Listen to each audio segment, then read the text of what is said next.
Hello friends, मैं शीतल वर्मा। मैं एक साइकोलॉजिस्ट हूँ और पिछले 6 सालों से अणु में डिग्री कॉलेज के पास यहाँ मेरी प्राइवेट प्रैक्टिस है। अपने 6 सालों के इस करियर में मैंने ये देखा है कि हमारे सोसाइटी में जितनी मेंटल हेल्थ को लेकर अवेयरनेस होनी चाहिए उतनी अवेयरनेस नहीं है। कहीं ना कहीं आज भी लोग इन मानसिक बीमारियों को अपना भाग्य मान लेते हैं। मैं बहुत सारे पेशेंट देखती हूँ और दूर दूर से लोग यहाँ पर आते हैं, अदर डिस्ट्रिक्ट से भी लोग यहाँ पर पहुँचते हैं। तो मैं यही देखती हूँ कि बहुत अगर लेट कोई आता है तो दिक्कत उतनी ही ज़्यादा हो जाती है, उसका ट्रीटमेंट उतना ही लंबा चलता है। लेकिन अगर सही समय पर आप अपनी बीमारी को डायग्नोज कर लेते हैं, उनके सिम्टम को पहचान लेते हैं और जितनी जल्दी जो है आप प्रोफेशनल की हेल्प ले लेते हैं तो दिक्कत उतनी ही कम होती है। मैं anxiety, OCD, obsessive compulsive disorder, depression जैसी बीमारियों से डील करती हूँ और बहुत सक्सेसफुली लोग इससे निकल जाते हैं। लोगों का ये सोचना, ये भ्रम जो है, मिथ जो है कि अब अगर हम डिप्रेशन में चले गए हैं तो इससे बाहर नहीं निकला जा सकता। मेरे खुद के इतने पेशेंट आते हैं जो कहीं से सर्च करके वीडियोस सुन के देख के ये कहते हैं कि मैडम अब तो ये बीमारी ठीक नहीं हो सकती, एंग्जाइटी ठीक नहीं हो सकती, डिप्रेशन से बाहर नहीं निकला जा सकता, या ओसीडी कभी ठीक नहीं होती है। लेकिन ये बिल्कुल गलत है। मेरे खुद के पेशेंट इस महीने बहुत ही अच्छा जो खुशी वाला समय मेरे लिए रहा और मेरे जो क्लाइंट्स हैं उनके लिए, क्योंकि इस महीने मेरे 3-4 पेशेंट जो हैं वो 3-4 महीने की थेरेपीज़ के बाद सक्सेसफुली अपनी प्रॉब्लम से निकल गए हैं, जिसमें एक डिप्रेशन पेशेंट, एक ओसीडी और एक एंग्जाइटी का पेशेंट था। और कुछ एक पेशेंट जो है वो अभी थेरेपीज़ पे चले हैं। तो 3 और 4 महीने की कंटिन्यूस थेरेपीज़ और मेडिकेशन की हेल्प से वो बिल्कुल ठीक हैं। तो ये कहीं ना कहीं ये हमारा ये सोचना कि ये चीज़ें ठीक नहीं होती बिल्कुल गलत है। अक्सर होता क्या है कि लोग इन बीमारियों को शुरू में डायग्नोज ही नहीं कर पाते, समझ ही नहीं पाते हैं और लेट हो जाते हैं। और जितना लेट हो जाते हैं तो दिक्कत उतनी ही बढ़ जाती है। और कभी कभी ये होता है कि जो कि हमारा भ्रम भी है, मिथ भी है कि साइकेट्रिक का ट्रीटमेंट ले लेंगे, मेडिकेशन ले लेंगे तो काम चल जाएगा। देखिए ऐसा नहीं है। जो आपका साइकेट्रिक वाला पार्ट रहता है, मेडिकेशन वाला पार्ट रहता है, वो भी बहुत इंपॉर्टेंट है, क्योंकि जहाँ दवाइयों की ज़रूरत होती है वहाँ दवाइयाँ लेनी ही पड़ती हैं।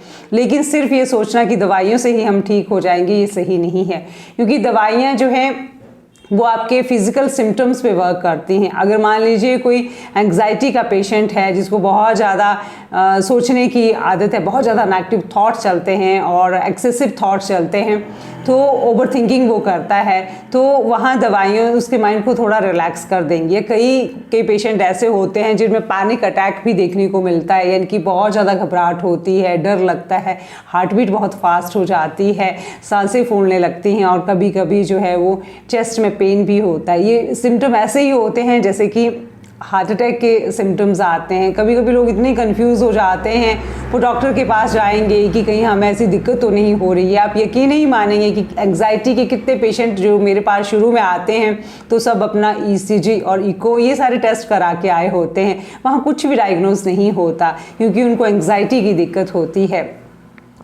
तो ये समझना बहुत इम्पॉर्टेंट है कि अगर इन बीमारियों से आप शुरू में ही अगर इनके सिम्टम्स को समझ आते हैं और आप थेरेपीज़ ले लेते हैं तो बहुत जल्दी और बहुत आराम से आप इन बीमारियों से निकल जाते हैं। अभी मेरे 3 पेशेंट जो हैं वो ठीक होकर यहाँ से गए हैं, तो ये बहुत ही बड़ी अचीवमेंट है मेरे लिए और खुशी की बात है। क्योंकि जब यहाँ कोई रोता हुआ आता है, क्योंकि यहाँ जो भी आएगा शुरू में आएगा कोई दिक्कत वाला, तो आप यकीन नहीं मानेंगे कि पेरेंट्स अलग से रोते हैं, बच्चे अलग से दुखी होते हैं। और जब यहाँ से कोई हंसता हुआ जाता है, खुश होकर जाता है, तो ये मेरे लिए बहुत बड़ी बात होती है। तो जब लोग शुरू में आते हैं तो बहुत नेगेटिव थॉट प्रोसेस के साथ ही आते हैं कि ये चीज़ें तो ठीक नहीं होती हैं, या कभी हम ये कह देते हैं कि आपको साथ में साइकेट्रिक मेडिकेशन भी लेनी पड़ेगी, वहाँ भी दिखाना पड़ेगा, तो वो डर जाते हैं, घबरा जाते हैं। देखिए घबराने की कोई बात नहीं है। अगर आप टाइमली ट्रीटमेंट ले लेते हैं और आपकी टाइमली अगर मेडिकेशन की ज़रूरत है वो भी शुरू हो जाती है, और रेगुलर काउंसलिंग और थेरेपीज़ से आप एकदम ठीक हो जाते हैं और बहुत जल्दी जो है इन समस्याओं से निकल जाते हैं। मैं अपने कुछ एक केसेस से आपको इन चीज़ों को और ज़्यादा क्लियर करना चाहूँगी कि अभी मेरे एक पेशेंट था, वो डिप्रेशन से जूझ रहा था, वो बिल्कुल ठीक होकर यहाँ से गए हैं। तो जब वो शुरू में आया तो उनके माइंड में यही था, पेरेंट्स के माइंड में उस बच्चे के, वो बच्चा है, टीनेजर है, कि ये तो सही नहीं होते और शायद डिप्रेशन ऐसी चीज़ है जो क्यूरेबल नहीं है, हमने पढ़ा है इस तरह से सारी चीज़ें। लेकिन बच्चे की कुछ एक जो थॉट प्रोसेस थी वो नेगेटिव थी, वहाँ कुछ डिस्टॉर्शन था, बिलीफ सिस्टम सही नहीं था, उसके नेगेटिव और बैड एक्सपीरियंसेस कुछ एक ऐसे थे जो उसकी दिक्कत का कारण बन रहे थे। जब हमने उस बच्चे की हिस्ट्री ली और प्रॉपर थेरेपीज चली और रेगुलर उसकी थेरेपीज हुई, काउंसलिंग हुई, तो आप यकीन नहीं मानोगे कि 1.5-2 महीने के सेशंस और थेरेपी से ही वो बच्चा बिल्कुल ठीक है। और उसकी मेडिकेशन भी बहुत कम ड्यूरेशन की चली, 3 मंथ्स की, और वो 2 महीने की ट्रीटमेंट ले चुका है और 1 महीने की उसकी मेडिकेशन बचती है और वो बिल्कुल सही है। ये बिल्कुल हमें नहीं सोचना कि हमें कोई दिक्कत हो गई है तो साइकोलॉजिस्ट के पास कैसे जाएं, या फिर साइकेट्रिस्ट को नहीं दिखाना है, साइकेट्रिस्ट को ही दिखाएंगे हम, काउंसलिंग नहीं लेंगे, तो वो पॉसिबल नहीं है, क्योंकि दोनों ही चीज़ें साथ चलेंगी तभी रिजल्ट्स आएंगे। देखिए, फिज़िकल जो सिम्टम रहते हैं उन पे जो है मेडिकेशन काम करती है, लेकिन जो थॉट प्रोसेस है उस पे कोई भी दवाई काम नहीं करती। वहाँ आपको एक साइकोलॉजिस्ट की हेल्प से ही अपने थॉट प्रोसेस को सही करना होता है। इस बात को आप ज़रूर समझें, क्योंकि कहीं ना कहीं मैं देखती हूँ ये जो बात है या अवेयरनेस है ये नहीं है। हमें लगता है कि दवाई से ही काम चल जाएगा, या फिर मेरे पास कुछ एक लोग आते हैं तो उनको लगता है कि सिर्फ अगर नॉर्मल और माइल्ड या मॉडरेट तक दिक्कत रहती है, चाहे कोई भी दिक्कत है, तो फिर हम खुद ही साइकेट्रिस्ट के पास नहीं भेजते हैं। लेकिन अगर ज़्यादा दिक्कत है तो हमें कहीं ना कहीं फिर रेफर करना ही पड़ता है, तो उसमें कोई बड़ी दिक्कत वाली बात नहीं होती है। लेकिन आपको इस चीज़ को समझना है कि अगर आपके किसी घर में किसी को या अपनों को, खुद को, आपको अगर ये कोई भी दिक्कत है, एंग्जाइटी है या OCD से आप जूझ रहे हैं, डिप्रेशन से आप जूझ रहे हैं, तो आप अपना टाइमली ट्रीटमेंट कराएं। क्योंकि बहुत सारे केसेस ऐसे भी हम लोग देखते हैं, आप सुनते हैं ऐसे केसेस जहां लोगों ने सुसाइड अटेम्प्ट कर लिया या कुछ ऐसी चीज़ें कर जाते हैं, ऐसे सेल्फ हार्म वाले कदम उठा लेते हैं जो कि सही नहीं होते। वो क्यों होते हैं? क्योंकि वो लोग जो हैं किसी न किसी मानसिक बीमारी से या प्रॉब्लम से जूझ रहे होते हैं और उन्होंने टाइमली अपना ट्रीटमेंट नहीं लिया होता है। शायद इसी कारण ये सारी चीज़ें होती हैं। लेकिन टाइमली अगर हम अपना ट्रीटमेंट ले लेते हैं तो कोई भी बीमारी जो है वो असाध्य नहीं होती है। तो आज का मेरा वीडियो बनाने का यही मकसद था, क्योंकि अब मैं जब इतने सारे पेशेंट देखती हूँ तो मैं यही देखती हूँ कि कहीं तो लोग टाइम पर आ जाते हैं, उनको अवेयरनेस होती है और उनको ये लगता है कि खुद से हमारे जो प्रयास हैं वो काफ़ी नहीं है।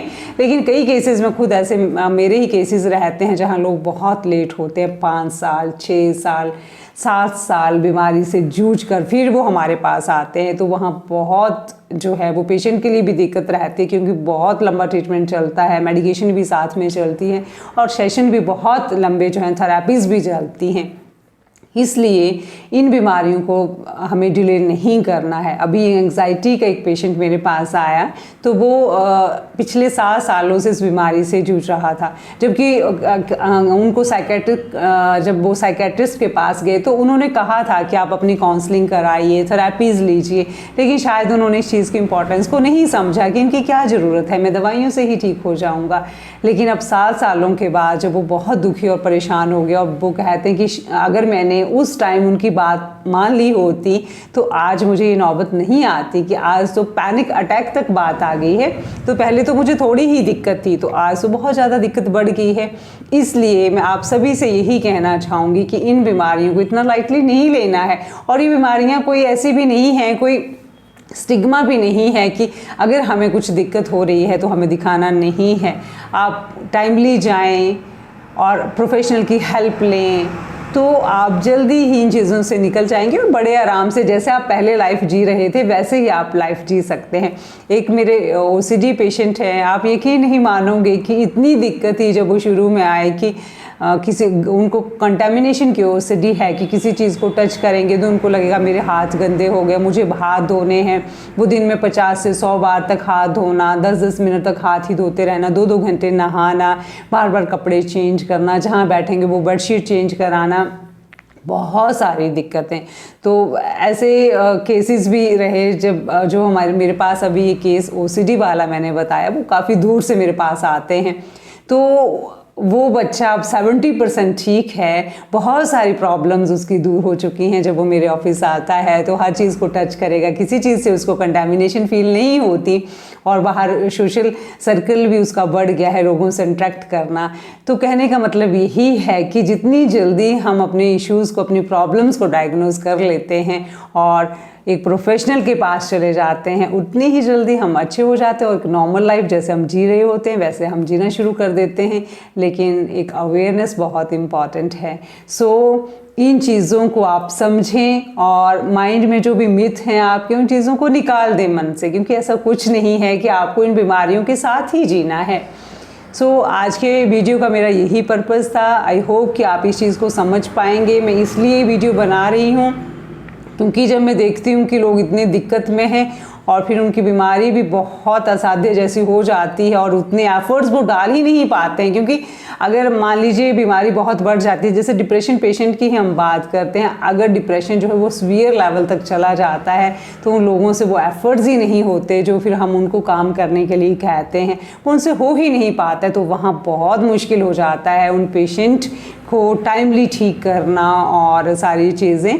लेकिन जहाँ माइल्ड जैसे सिम्टम हैं, मॉडरेट भी हैं, वह बहुत इजी रहता है, क्योंकि पेशेंट खुद वर्क कर सकता है और आसानी से वो चीज़ों को समझ लेता है और वर्क करता है, तो जल्दी निकल जाता है।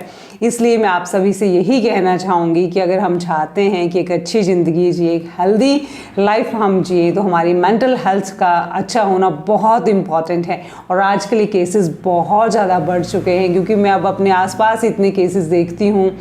पहले इन केसेस की फ्रिक्वेंसी इतनी ज़्यादा नहीं थी, लेकिन अब ये केसेस बहुत ज़्यादा बढ़ रहे हैं।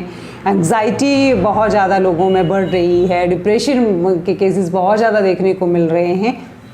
इसलिए मैं आप सभी से यही कहना चाहूँगी कि अगर आपको या अपने किसी आसपास या रिश्तेदार में या खुद में, अपने घर वालों में, किसी में भी ऐसे कुछ सिम्टम दिखते हैं तो काइंडली आप लेट ना करें। तो आई होप कि ये वीडियो आपके आसपास और समाज में एक अवेयरनेस क्रिएट करेगा मेंटल हेल्थ के लिए। नेक्स्ट फिर हम एक और नए वीडियो के साथ मिलेंगे। Thank you.